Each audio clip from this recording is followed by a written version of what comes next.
Hi everyone, this is doctor Preeti Batra और अपने इस चैनल पे हम बात करते हैं लॉ ऑफ रेजोनेंस की, मैनिफेस्टेशन की एंड लॉ ऑफ अट्रैक्शन की और कैसे बहुत छोटी छोटी तब्दीली कर कर हम अपनी लाइफ को बहुत बेहतर बना सकते हैं। तो आज हम बात करने वाले हैं मैनिफेस्टेशन की इस जर्नी के अंदर जब हम घुसते हैं, यानी कि डेलिबरेटली जब हम इस प्रोसेस को स्टार्ट करते हैं और वो चीजें मैनिफेस्ट करना शुरू करते हैं जिन्हें हम ट्रूली डिजर्व करते हैं या जो हमारी हार्ट की डीपेस्ट डिजायर है, तो हम किस तरीके से ये जानते हैं कि हम राइट पाथ पर हैं या नहीं। क्योंकि हमको कभी कभी ना शक हो जाता है, डाउट हो जाता है कि यार हमारी मैनिफेस्टेशन जर्नी जो है ना वो काम भी कर रही है कि नहीं कर रही है। तो मान के चलिए कि अगर हम अपने सामने ये 3 चैलेंजेस देखते हैं ना तो हम अपने राइट पाथ पर हैं। ठीक है, तो कौन से हैं ये 3 चैलेंजेस, चलिए बात करते हैं। नंबर वन चैलेंज है कि जैसे ही हम ये एक डेलिब्रेट चॉइस लेते हैं, ठीक है, वैसे तो मैनिफेस्टेशन जो है ना that's a way of living, यानी कि जो कुछ भी आपके अंदर है ना वही आपके बाहर उसी तरीके से रिफ्लेक्ट हो जाता है। ठीक है, अब आपके अंदर जो पुराने सेल्फ डाउट्स हैं आप उनको दूर करने की कोशिश कर रहे हैं, यानी कि आप एक नई प्रोग्रामिंग जो है ना वो अपने माइंड की कर रहे हैं, because of which you are trying to manifest something better in your life. अब होता ये है, यूनिवर्स चेक करता है कि आप एक्चुअली ट्रूली डिजर्व करते हैं या नहीं, आपकी रिसीविंग एनर्जीज जो है वो ओपन हुई भी है कि नहीं। कहीं ऐसा तो नहीं है कि कॉन्शियसली तो आपको लग रहा है कि आप कर सकते हैं लेकिन सबकॉन्शियसली आप उस चीज के लिए रेडी हैं या नहीं है।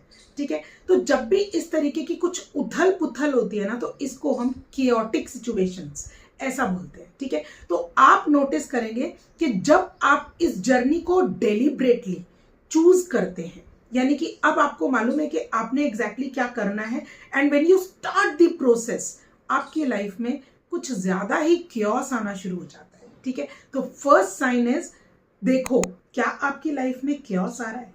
ठीक है, यानी कि is there something which is not common. पिछले महीने तक तो ऐसी कोई ऑब्स्टेकल्स आ ही नहीं रहे थे मेरे रास्ते में, तो ज्यादा ऑब्स्टेकल्स आने लग जाएं और आप डेलिबरेटली अपनी मैनिफेस्टेशन जर्नी स्टार्ट कर चुके हैं तो समझ जाइएगा टाइगर जिंदा है का वो वाला सीन चल रहा है जिसमें टाइगर और उसकी टीम जो है ना वो एंटर करने ही वाले होते हैं उस जो हॉस्पिटल है जहां पर उनको नर्सेस को बचाने जाना होता है, और वहां पर परेश रावल जो है ना वो आकर गन दिखाता है और उनके सामने शूट करता है। उनको सामने से वो शूट नहीं कर रहा होता, वो उनको ये बता रहा होता है कि तुम लोग जो है ना अगर हार माननी है तो अभी हार मान जाओ, जैसा कि मूवी में भी दिखाया गया है। एक्चुअली यही काम यूनिवर्स हमारे साथ में खेल रहे होता है। तो यूनिवर्स जो है ना वो हमको ये दिखा रहा था, हमारी जो सोर्स एनर्जी है वो हमको चेक कर रही होती है, भैया तू तैयार भी है कि नहीं है। अगर तैयार नहीं है, अगर तू अभी हार मान गया तो इसका मतलब तेरे अंदर ना उसको दूर तक ले जाने की अभी कैपेसिटी आई ही नहीं है, क्योंकि ये वाला प्रोसेस जो है ना बिना टेस्ट के, बिना चैलेंजेस के तो पॉसिबल ही नहीं है कि आप इस जर्नी को पूरा कर पाए। क्योंकि भगवान भी तो देखना चाहते हैं ना, यूनिवर्स भी तो देखना चाहते हैं ना कि आप कब तक ट्राई कर सकते हैं। ठीक है, तो आपको इस प्रोसेस को जैसे ही शुरू करना है ना, आप चेक करेंगे कि आपकी लाइफ में कुछ ज्यादा ही क्योस आ रहा है, अचानक से ऑब्स्टेकल्स आने शुरू हो गए, समझ जाइएगा you are on the right path. ठीक है, this is just a sign. आपको सिर्फ ये समझना है कि अगर मुझे ये साइन समझ में आ गया ना तो सवाल ही नहीं पैदा होता कि मैं अपने आप को जो है इस दिशा से कहीं और लेके जाऊं। ठीक है, सेकंड चीज क्या है, बहुत ही ध्यान से सुनने वाली चीज है। सेकंड चीज ये है कि आपकी जो रिएक्शंस है, यानी कि एक बहुत ही प्यारा लॉ ऑफ मोशन है, every action has its equal and opposite reactions. यानी आपने एक नया एक्शन लिया, जिस एक्शन की आपके माइंड को आदत नहीं है, जिस एक्शन की आपकी बॉडी को हैबिट नहीं है। ठीक है, अब क्या होगा कि आपके मन में बहुत तरीके के ना विचार आएंगे, बहुत सारे थॉट्स आएंगे, रिएक्शंस आएंगे कि यार नहीं हो पाएगा, छोड़ दे, क्या जरूरत है, ये सब करने की जरूरत नहीं है। क्यों? क्योंकि वो बार बार आपको सेफ जोन में ले जाना चाहेंगे, जो आपका जो मन है वो बार बार आपको आपके कंफर्ट जोन में ले जाना चाहेगा, बिकॉज ऑफ विच बार बार ये ख्याल आएगा, जो रिएक्शंस आएंगे ना आपके मन में तरह तरह के बहुत सारी उथल पुथल होगी,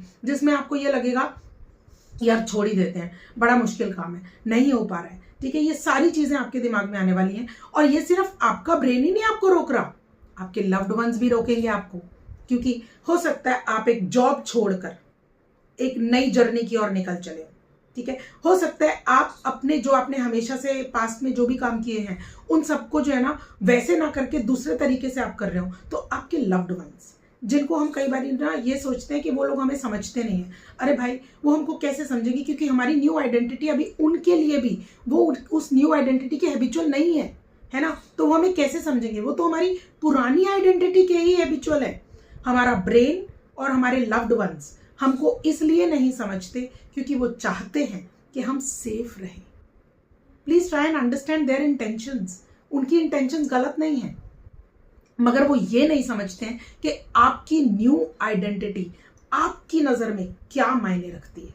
ठीक है, तो दूसरा काम, जब आपके लव्ड वंस आपको रोकना शुरू कर दें, जब आपके ब्रेन में तरह के ना विचार आने शुरू हो जाए, अपोजिट रिएक्शंस आने शुरू हो जाए, जब आपको ये लगने लगे कि आपका ब्रेन आपको बार बार रोक रहा है, आपका माइंड आपको जो है ना बार बार ये बता रहा है कि यार नई जरूरत करने की, समझ जाइएगा you are on the right path. ठीक है, क्योंकि एक्सपेरिमेंट करे बगैर तो ये पता ही नहीं चलेगा कि हमें अपने गोल की तरफ आगे बढ़ना भी है कि नहीं। तो एक्सप्लोर। ठीक है, आप इस चीज में बिल्कुल भी वरी मत कीजिए। तो ये था सेकंड जो साइन है जो आपको ये बताएगा कि you are on the right path. ठीक है, और थर्ड साइन क्या है?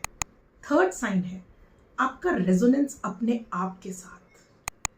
आपके अंदर से एक इंट्यूटिव आवाज आएगी, आपके अंदर से आपकी गट फीलिंग आपको बताएगी you are aligned with your end गोल।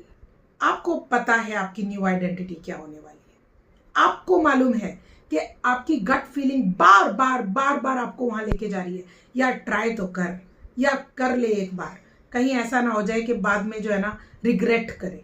ठीक है, तो ये जो आपके मन में जो आपकी गट फीलिंग आती है, जो आपको ये बताती है कि यार जी ले अपनी जिंदगी, बस जैसे ही आपके दिमाग में ये ख्याल काम को करने का कि कितने मर्जी चैलेंजेस आए, मैं रुकने वाली नहीं हूं, क्योंकि मेरी गट फीलिंग, मेरी इंट्यूटिव फीलिंग ये बता रही है मुझे कि एक्चुअली मैं क्या डिजर्व करती हूँ, एक्चुअली मेरी न्यू आइडेंटिटी क्या है। जिस दिन हमें ये तीनों साइंस दिखने शुरू हो जाएंगे ना, उस दिन आप समझ जाइएगा you are on the right path. ठीक है, तो मैनिफेस्टेशन जर्नी जब भी आपको शुरू करनी हो अपने लिए, डेलिब्रेट चॉइस करना हो, तो आप जो भी आपकी हार्ट्स डीपेस्ट डिजायर है ना, उससे खुद को इतनी जबरदस्त तरीके से अलाइन कर दीजिए कि वो बन जाए आपका नॉर्थ स्टार।